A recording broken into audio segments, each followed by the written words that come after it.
I'm Rakesh Sharma and I'm an advisor on RCK's Advisory Council. I did physics at university, so I'm a physicist by education, but then I joined Marconi Communications as a radio engineer, and I've done both electronics and software, but then decided to go up the management scale. And I've been fortunate in my life that I've only ever worked for two companies, Marconi Communications and Ultra Electronics.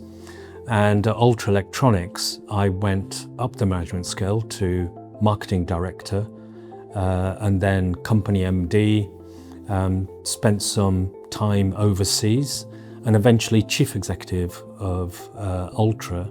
And I stepped down as chief executive 8 years ago. And these days I have a plural career, so I'm chair and non-exec director at several companies. And I do a lot of pro bono work in the education sector.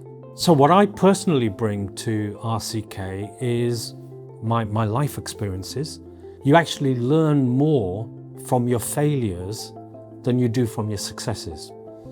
And I've had failures in my life. I've done things wrong in my life. But what I've been able to do is to look back retrospectively and say, what should I have done? How should I have done it right? And that's what I bring to the C-suite here at RCK. Well, I'm sure like a lot of other executives, I used to get phone calls, all the time. There's 1,000,001 R&D tax credit companies out there, and they all phone, they all email saying, we can save you money, please can I have a phone call with you, please can I have a meeting? And normally you don't do anything about it because it just doesn't go anywhere. The thing that was different about RCK that made me take it seriously and engage with RCK initially was when I realized that Lord Hammond was their chair.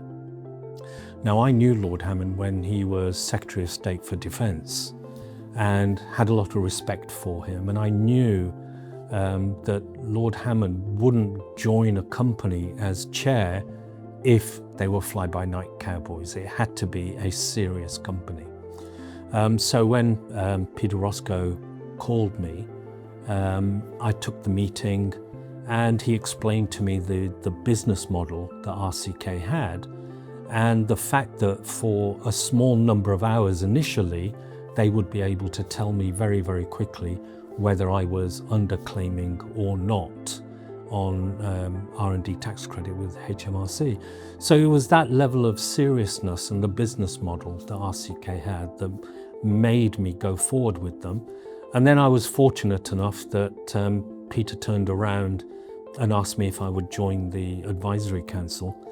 And I was only happy to do so because when I take a look at the other members of the advisory council, they're people that I would like to know or I already know. In terms of what RCK have done for me, I've introduced them to a lot of my companies, and I think the total of savings that they've made over and above the application that existing companies put in now totals about £2 million. And the running total annual saving that RCK have made for me is about £1 million a year.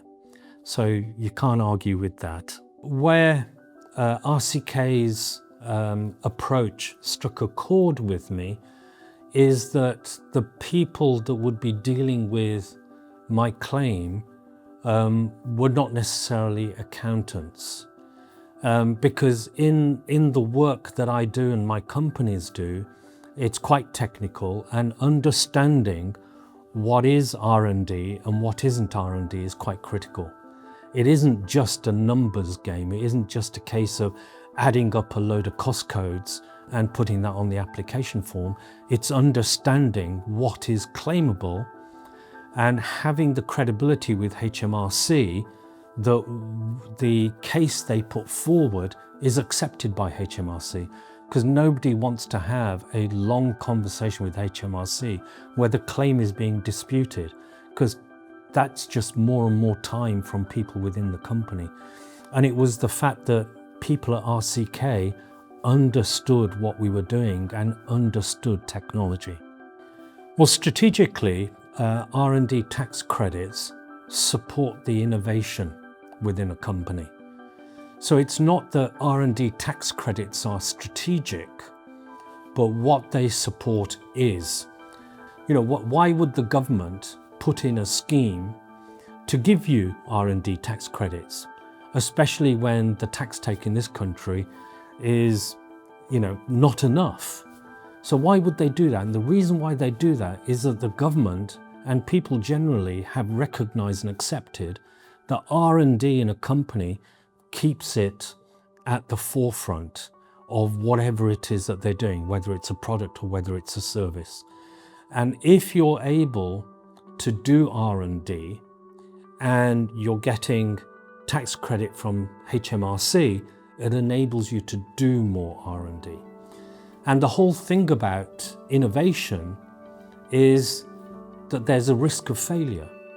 The failure, you have to fail quickly so it doesn't cost a huge amount of money, but the tax credit enables you to take more risk so that your innovation is able to really grow the company and produce something that's novel and world-beating.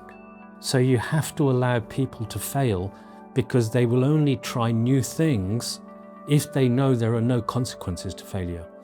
In my life, if I was achieving 2 out of 3 decisions were correct, then I thought I was doing quite well.